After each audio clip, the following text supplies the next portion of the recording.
To the first story, I'm not your Uber driver, lady.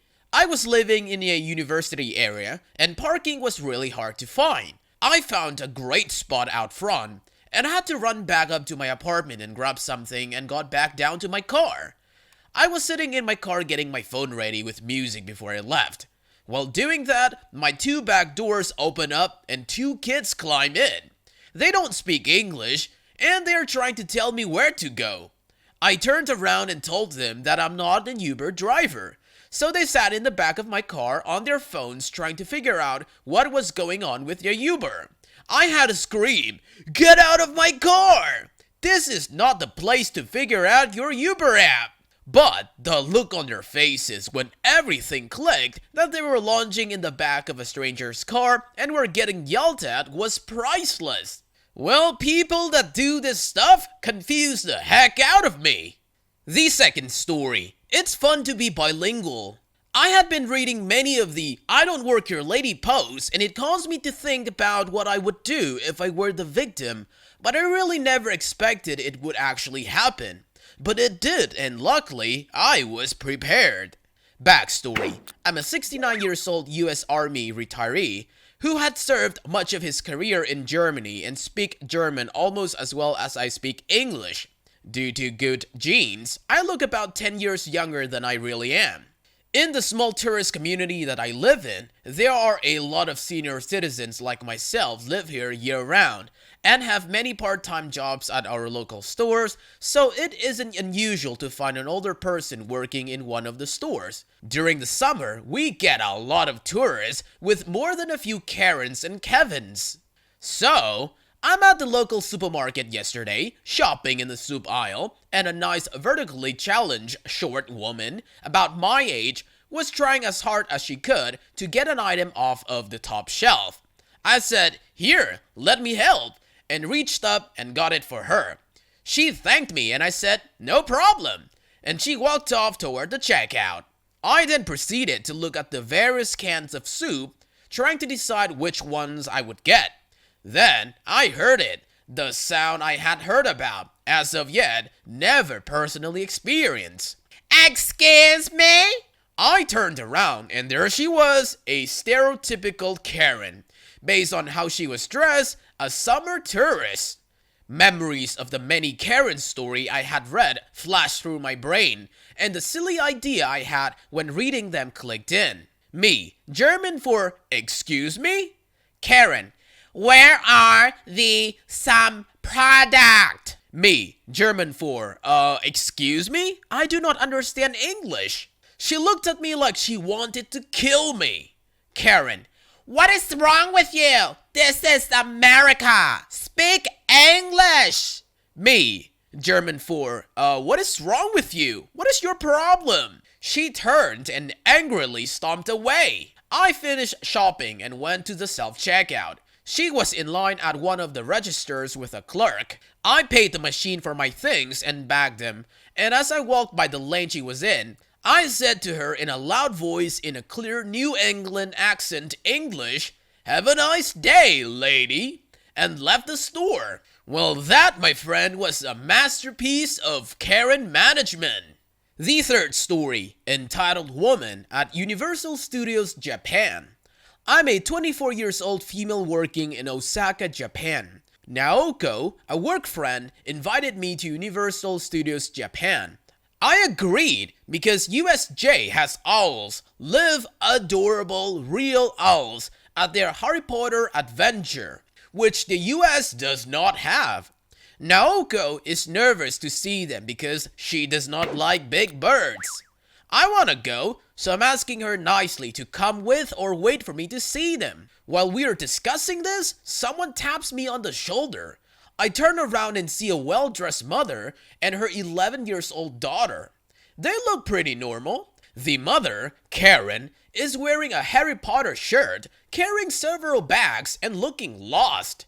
Her daughter is begging to go on a ride. Karen pulls out a map and says, "Hey, do you speak English? I cannot figure out where ride is." I point out in the general direction we came from. I tell her, "Yeah, I do. We just came from right over there." Karen taps the map with a perfectly manicured talon. But where specifically? Naoko pops in because she is the most helpful person in the world. That is not sarcastic, she is wonderful. You have a pen? She asks. She mimes drawing on the map. I always have pens on me. I tell her, here if you want, she'll circle it for you.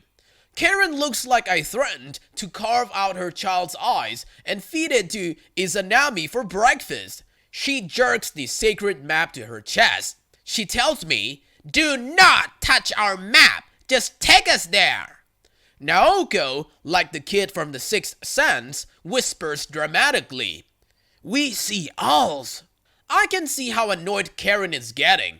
I'm thankful that Karen has made Naoko more interested in seeing the majestic sky cats. Anything, I think, is better than being around Karen. So I tell Karen that unfortunately the ducks have left the building and they will not return this season due to budget cuts and in the duck account. I tell her, politely as I can, we're going to see the owls. Just as one of the workers, we found a couple people who speak really good English. Naoko and I are off to see the wizard. Karen says loudly, just take us to the ride. Me, no, we have to go now. Karen, my daughter is going to be really upset if we don't get to the ride before closing. Me, talk to an employee, ma'am. I'm not a tour guide. Karen, but you are American. Me, so? I live here now. Karen, so you should help me. Me, no thanks. Have a nice day. Karen then turns to her daughter and tells her that I'm not going to show them where the ride is, so they won't be able to do it before Daddy finds them. This 11-year-old girl proceeds to fall into the ground and starts sobbing. Karen, oh, don't make a scene, freak out. So, this girl is throwing an absolute silent fit, pounding the ground with her hands, all while not making any noise. Naoko and I decide we're going to leave. Karen is just standing there while we leave, telling her daughter we ruined the day. Instead of, of asking the super bilingual employees, it was so weird. Well, that girl was probably crying because she had to be alone with that Karen mother. The fourth story. Actually, Ken, I don't work here anymore, or for you. A friend of mine recently reminded me of this. The absolute best time I ever had dealing with a Karen in the wild. It happened about 30 years ago, so I'm going strictly by memory here. I also have no clue what the name for a male Karen is, so I'll call him Ken. Sorry, this came out so long, but I think you will enjoy it. I used to work for chain convenience store, and back in the late 80s, it ran into financial trouble. Corporate decided that, to cut costs, they would sell off and shut down all locations that didn't have a gas station attached. This included my location. Once the stores were sold and closed, our positions would be eliminated and we'd be out of a job. Although I was only the assistant manager of our location, I was effectively running things as corporate had decided to pull my manager off to a different location, and the assistant would be good enough since the store was closing anyway. Now, on to the story. Cast. HH had honcho guys from corporate in charge of selling the store, slightly involved near the end. Ken, the entitled dude who bought our location. And of course, Moe. Smiley face. Once Chain announced that they were closing the store, it was no secret that we would be shutting down. Of course, us employees were still expected to give good customer service. That was usually no problem as we were in a good area and had pretty decent customers. They liked us, we liked them, but at the same time, we had no flips to give for the occasional Karens. It was nice being able to shut them down. What were they gonna do? Fire us? Good times. I wish I could remember specific instances, but 30 years! They all kinda run together now. The most entitled of all, though, was Ken. Turns out, he'd bought our location from Chain and would be taking over in about a month and a half. During that time, I was working with HH guys from corporate, doing things at the store level for the sale. Meanwhile, Ken came in a few times a week, demanding that certain things to be done as if he already owned the place. He wanted us to change displays, order specific products, etc. Head honcho guys had already told me to ignore his demands, so all of them were met with some variation of, "No, Ken, I work for Chain, not for you. And this isn't your store yet," which sent Ken off in all his huffing glory, yelling that I wouldn't be acting like this once he ran the place. Fast forward to the final day. All the other employees had worked their last shifts, and as acting manager, I opened the store that morning. Head honcho guys arrived to go through whatever they needed, and shortly before noon, Ken showed up. Ken and head honcho guys went in the back end. Once they came back out, we closed the store in order to finalize everything. Head honcho guys and I cashed out the registers for the last time, and, most importantly, I turned over my key to the store. Once that was done, something close to the following happened. Head honcho: "Okay, Ken, we're done. It's all yours now." They start packing up to leave. Me, just making sure Chain no longer owns this location. Ken is in charge now, right? Head honcho guys confirms. So I step out from behind the counter. Of course, Ken starts yelling. I think yelling was his default mode. Ken: "Where do you think you're going?" Me, home. What does it look like? Ken: "You get back here and get your butt back behind the counter where it belongs." Me, calmly, no, I don't work for you. Ken: "What do you mean, no? I told you things would be different when I took over, and now you have to do what I tell you to do." Me, with a huge grin on my face: "You just don't get it, do you?" Ken looked confused. "You bought the store, you bought the inventory, but you did not buy the employees, and sure as hell didn't buy me. So, I'll say it one last time, and try to get this through to whatever functional cells may be floating around in your empty head. I don't work for you! Never have, never will. And since chain store number 1234 no longer exists, I don't work there anymore either. Since I'm no longer needed here, not to HH guys, I'm leaving." Ken starts sputtering and yelling incoherently, realizing he now has nobody to work the register, as I walk to the doors for my last time. Of course, I cannot help myself as I'm pushing the door open. I turn around, give Ken my best customer service smile, and a cheery, "Have a nice day." If I recall correctly, the store didn't open again for a couple of days at least, while Ken tried to hire some employees. But anyone from the neighborhood who had seen him treating us so badly before the sale wanted nothing to do with him. And even once it reopened, it didn't last long. TLDR, Ken buys the store, but he didn't buy me, or anyone else, to work there. Who in the right mind thinks that buying a store equals to buying the employees too? To the final story. You don't know the owner, you just insulted her niece. I'm back again with a new story to tell, and I'll probably put it in r/entitled parents too, but yeah, felt it belonged in both. I went to a beach on my long weekend, a private hotel run beach. I am dutifully sunburned from it.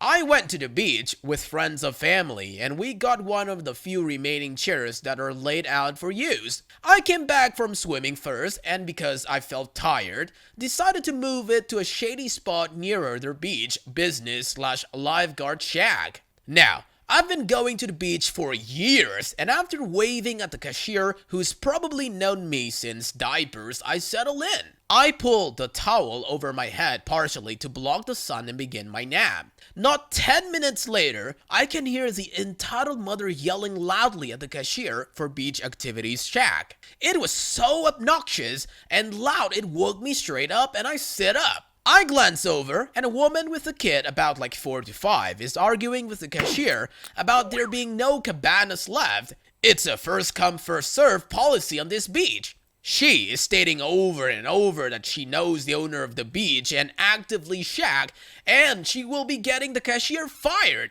which already sets me off on her. I can tell this is getting everyone on the beach annoyed, cause she is practically screaming. Seeing as the security guards are starting their long walk from the hotel, it's a trail walk and it's not a short distance, and not wanting the woman to ruin anyone else's day, I get up and walk over. You know, what happens next? Me is me, cashier is cashier, and M is entitled mother. Me, excuse me, can you stop yelling and cussing? This is a family-friendly place. M, finally, a manager. Me, I'm not a manager. I'm not in uniform or anything. Points to bright yellow bathing suit which does not match blue/white uniforms. M, then why the dog are you over here? I demand to speak to a manager. I know the boss. I'll have you fired. Both of you. Go away, you wannabe tramp. Getting in people's business. You should be ashamed of yourself, tramp. I sure look with the cashier. Cashier, I sincerely doubt you know anyone in the management. M, of course I do. Look, I have the phone number. I'm calling. She proceeds to fake phone call on her phone. Cashier, you just called my CEO's niece a tramp. M stares at me in disbelief. Cue guard's arrival. Guard, hey OP, she causing a problem? Me and cashier, she was just leaving. M grabs up her kid and leaves. Guard, cashier, and I catch up for a bit before I return to my nap. Entitled mom did not come back to the beach.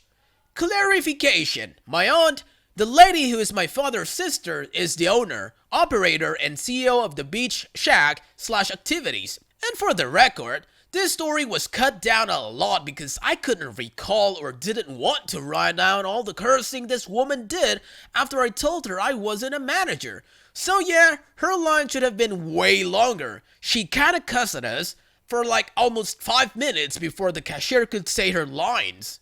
Well, she is truly setting such a terrible example for her kid. That's it for today, fellow humans. Thanks for watching. Be sure to leave a like, comment, and subscribe. See you guys next time.